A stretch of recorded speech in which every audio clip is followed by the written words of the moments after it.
इस वीडियो में मैं आपसे बात करूंगा यूरो जीबीपी ट्रेडिंग आइडिया की। तो आइए सबसे पहले देखते हैं कुछ फैक्ट्स जिसके कारण यूरो जीबीपी में रिसेंटली अपस्विंग रहा है। जैसे कि आप देखेंगे यहाँ से यूरो जीबीपी ऊपर की ओर गया है।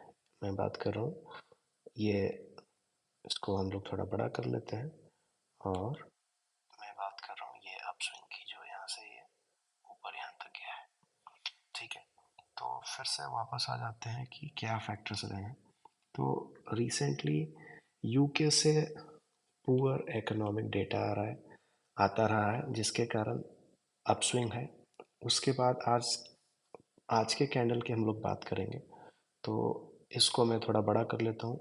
इस पे देखिए राइट साइड में ये है आज का कैंडल, जो कि ऑलमोस्ट एक ड्रैगन फ्लाई डोजी की तरह क्लोज होने जा रहा है। अभी कुछ देर बाकी है, लगभग 1 आवर 12 मिनट्स बाकी है डेली कैंडल क्लोज होने में। और ये ड्रैगन फ्लाई डोजी की तरह क्लोज हो रहा है, जो कि एक इनडिसीजन इंडिकेट करता है। तो ये हो गई। ऑब्वियसली ये बुलिश इंडिकेशन भी नहीं दे रहा है, बेरिश इंडिकेशन भी नहीं दे रहा है। तो हम और दूसरे फैक्टर्स को देखेंगे कि आगे क्या हो सकता है। PMI, services PMI, manufacturing PMI Europe से भी रिलीज हुई, जर्मनी से सेपरेटली रिलीज हुई। इसके अलावा यूके से भी रिलीज हुई और सभी मिक्स्ड है। यानी पहली चीज़ तो सारे नेगेटिव है, 50 से नीचे हैं जो कॉन्ट्रैक्शन दिखाते हैं। लेकिन सारे फोरकास्ट से अगर कंपेयर किया जाए और फिर ओवरऑल रिजल्ट देखा जाए तो ना पॉजिटिव है ना नेगेटिव है, मिक्स्ड। यानी कि कुछ एक पीएमआई पॉजिटिव है जो कि फोरकास्ट से ज़्यादा है और कुछ एक फोरकास्ट से कम है। अब आते हैं डिसअपॉइंटिंग जर्मन जीएफके। तो ये हो गई दूसरी बात। तीसरी फंडामेंटल या फिर कह लो इकोनॉमिक फैक्टर क्या है। So disappointing German GfK consumer sentiment, ये एक सर्वे होता है जिसमें कंज्यूमर्स से बिजनेस क्लाइमेट के बारे में पूछा जाता है और उससे समझने की कोशिश करते हैं कि लोगों का सेंटिमेंट करेंट इकोनॉमिक कंडीशन के बारे में क्या है। वैसे आप गूगल सर्च करके इसके बारे में डिटेल पढ़ सकते हो, डिटेल में ये वीडियो लंबी हो जाएगी। तो ये भी फोरकास्ट से कम आया है, जो कि नेगेटिव है। अब कल यूरो जीबीपी की मूव इस पे डिपेंड कर सकती है या एक इन्फ्लुएंसिव फैक्टर हो सकता है जर्मन आईएफओ बिजनेस क्लाइमेट। ये भी एक सर्वे होता है जो कि इससे विपरीत होता है। ये आपका सर्वे है कंज्यूमर्स का, और ये सर्वे कंज्यूमर्स का नहीं होता है, ये होता है प्रोड्यूसर्स का, बिल्डर्स का, बिजनेसमैन का। तो इसके बारे में आप और गूगल सर्च करके डिटेल पता कर सकते हैं। और ये कंज्यूमर सेंटिमेंट से ज़्यादा सिग्निफिकेंट डेटा माना जाता है। तो ये कल इम्पैक्ट डाल सकता है यूरो जीबीपी पे। लेकिन अगर हम लोग अभी रिसेंट डेटा को देखें यूरोप से, तो जर्मनी की पीएमआईज हो या ओवरऑल यूरोपियन यूनियन की पीएमआईज हो या इसके और दूसरे डेटा को अगर हम लोग देखते हैं, तो इकोनॉमिक कंडीशन अच्छी या फिर इम्प्रूव करती हुई नज़र नहीं आ रही है। और हो सकता है जिसके कारण कि अभी लास्ट कुछ वीक में जिस तरह से जीबीपी ने डिसअपॉइंट किया, हो सकता है कि आगे यूरोपियन यूनियन का डेटा डिसअपॉइंट करेगा और वापस उसके कारण यूरो जीबीपी फिर से उसी रेंज में वापस जा सकता है, जिसको यहाँ पे शेडेड रेक्टेंगल के द्वारा दिखाया गया है। मैं बात कर रहा हूँ इस शेडेड रेक्टेंगल की, ये। लेकिन ये हो गई जो कि ये सारी फैक्टर्स जो कि कह रही है कि यूरो जीबीपी हो सकता है नीचे चला जाए। लेकिन दो ऐसी चीज़ें हैं, फॉर एग्जांपल वी से what's hot and what's not. So what's in favour of downward movement and what's not in favour of downward movement.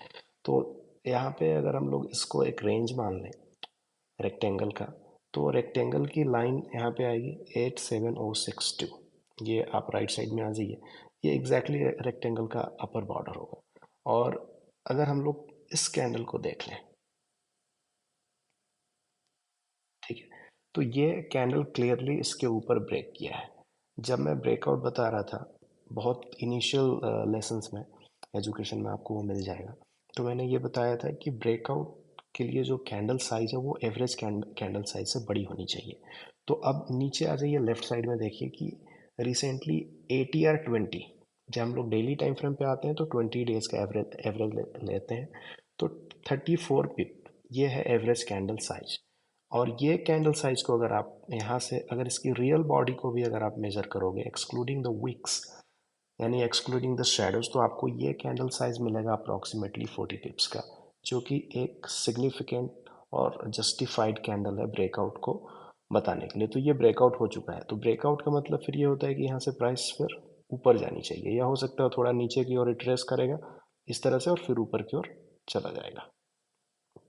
तो अभी क्या होने वाला है उसको हम लोग एनालाइज करने की कोशिश कर रहे हैं। तो ये दो फैक्टर्स हैं जो आपस में कॉन्ट्राडिक्ट कर रहे हैं, और मैं यहाँ पे बात करने वाला हूँ सेल पोजीशन लेने की। तो उसके फेवर में हमारे पास क्या है, अभी आ जाओ देख लो, ये कैंडल को देखो। ये जो कैंडल है ये है आपका एक बेरिश कैंडल, और इसे हम लोग कहते हैं शूटिंग स्टार। उसके बाद सेकेंड डे का जो कैंडल है, शूटिंग स्टार इंडिकेट करता है कि अगर ये एक अपस्विंग के बाद बना है, ये जो अपस्विंग थी इसके बाद बना है, तो शूटिंग स्टार इंडिकेट करता है कि मार्केट वहाँ से नीचे आ सकता है। नेक्स्ट डे फिर बन गया स्पिनिंग टॉप, जो फिर इंडिसीजन बता रहा है, और आज की जो कैंडल है ये वाली, ये बता रही है कि फिर से मार्केट इंडिसीजन में है। यानी कि अभी तक का जो एनवायरनमेंट है ये क्लियर हो चुका है कि जो पहले से ये जो बुलिश स्विंग थी वो ऑलमोस्ट एंड कर चुकी है, लेकिन फिर भी हमारे पास सफिशिएंट स्ट्रॉन्ग बेरिश मूवमेंट के लिए हमारे पास सिनेरियो नहीं बन पा रहा है। तो अभी क्या करेंगे, अगर हमें इसको मान लें कि चलो ये अप स्विंग एंड कर गया, मार्केट नीचे आएगा, तो मार्केट कहाँ तक नीचे जा सकता है, और अगर हम लोग टारगेट करेंगे तो क्या टारगेट करेंगे। तो सबसे पहला जो आपका टारगेट होगा वो होगा ये बॉलिंजर बैंड का मिड पॉइंट। ये आपका टारगेट होगा, जो कि अगर यहाँ तक हम लोग आए, हो सकता है कि अगर ये नीचे आए भी तो नीचे आते आते वो यहाँ पे आके मैच करे, तो ये लाइन भी थोड़ी ऊपर की ओर चली जाएगी बॉलिंजर बैंड। तो हो सकता है कि ये जो आपका ट्रेंड लाइन है यहाँ से जो ड्रॉ हुआ है ये वाली, ये ट्रेंड लाइन और बॉलिंजर बैंड का जो मिड है वो यहाँ पे आके मैच हो जाए, तो ये आपका टेक प्रॉफिट का टारगेट हो सकता है। इसे आप अपने चार्ट पे डाल करके देख लें कि ये एग्जैक्टली क्या प्राइस लेवल आएगा। लेकिन अगर मेजर हम लोग यहाँ से करते हैं तो लगभग ये 40 पिप्स के आसपास आता है, यानी कि 400 पॉइंट्स। ठीक है। और अगर आप स्टॉप लॉस मेजर करोगे यहाँ से यहाँ तक, तो वो आपका आता है 36 37, यानी कि 370 पॉइंट्स। तो हमारा रिवॉर्ड लगभग सेटिस्फैक्ट्री है, लेकिन अभी हमें और फर्दर प्राइस एक्शन को देख के आगे डिसीजन लेना चाहिए। तो इसके लिए हम लोग क्या करेंगे, हम लोग जाएंगे 1 आवर टाइम फ्रेम पे। तो ये देख लो 1 आवर टाइम फ्रेम का स्क्रीनशॉट आ गया। 1 आवर टाइम फ्रेम पे हमारे पास एक डाउन मूविंग चैनल है, और डाउन मूविंग चैनल में भी जो ये छोटा सा स्विंग है, हम लोग डेली टाइम फ्रेम पे बात कर रहे थे एक बड़े स्विंग की, और हम लोग कह रहे थे कि हो सकता है ये जो स्विंग है वो एंड कर गया, ये स्विंग की हम लोग बात कर रहे थे, राइट। और ये एंड कर चुका है, क्योंकि हमारे पास शूटिंग स्टार है, स्पिनिंग टॉप से ड्रैगन फ्लाई डोजी है, जो कि एटलीस्ट ये तो बता रहा है कि ये स्विंग एंड कर चुका है, और उसके बाद आगे की मूवमेंट हम लोग फिगर आउट कर रहे हैं। सिमिलरली यहाँ पे भी देखा जाए तो हमारे पास एक डाउन मूविंग चैनल है जो कह रहा है कि मार्केट यहाँ से अब नीचे जाएगा। इसके फेवर में क्या क्या चीज़ें, अब आइए हम लोग देखते हैं कि ये जो कैंडल है इसका शेप क्या है। अगर ये बेरिश होता, ये रियल बॉडी अगर ब्लैक होती, तो ये एक परफेक्ट शूटिंग स्टार बन सकता था, लेकिन ये शूटिंग स्टार नहीं बना। जब मैं कैंडल पैटर्न्स पढ़ा रहा था तो मैं बता रहा था कि ये कैंडल के नाम याद रखने की ज़रूरत नहीं है, यहाँ पे पर्पस है हमें आगे के प्राइस एक्शन को समझना और फिगर आउट करना कि प्राइस एक्शन क्या कहना चाहती है। तो ये तो बुलिश क्लोज हो गया, लेकिन नेक्स्ट कैंडल क्या हुआ, नेक्स्ट कैंडल फिर से बेयरिश क्लोज हो गया। तो अगर हम लोग इस पूरे प्राइस एक्शन को समझे, यानी कि ये 2 घंटे के प्राइस एक्शन को समझे, तो ये बिल्कुल वही प्राइस एक्शन है जो कि एक शूटिंग स्टार का होता है। लेकिन उसके बाद मार्केट वहाँ से नीचे नज़र नहीं आया, क्योंकि ये ऑलमोस्ट डे का लास्ट फ्यू आवर्स बचे हुए हैं। ये सेकेंड लास्ट आवर है, उसके बाद एक कैंडल और बनेगा और डे क्लोज हो जाएगा। जैसा कि मैं कह रहा था कि 1 आवर एंड 12 मिनट्स बचे हुए हैं, और ये बनाते बनाते भी काफ़ी टाइम हो गया। तो या तो आप शॉर्ट पोजीशन अभी ले सकते हो, या तो बेटर होगा कि हम लोग आगे देखते हैं कि प्राइस नीचे की ओर जा रहा है कि नहीं। तो इस कैंडल के ठीक नीचे एक पीप नीचे आप लगा लो सेल स्टॉप।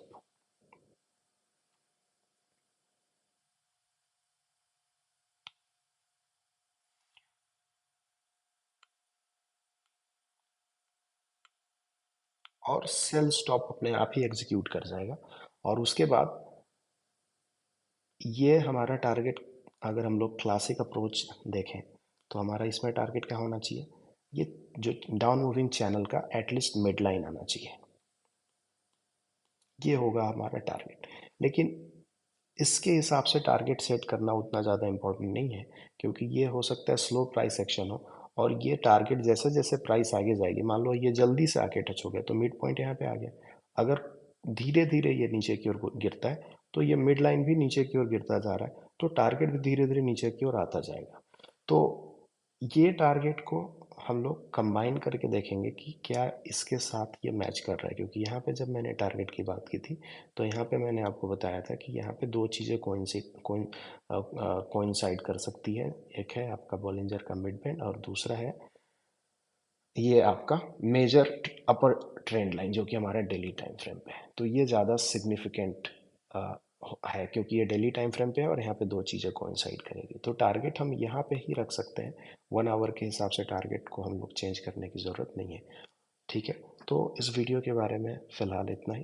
Thank you.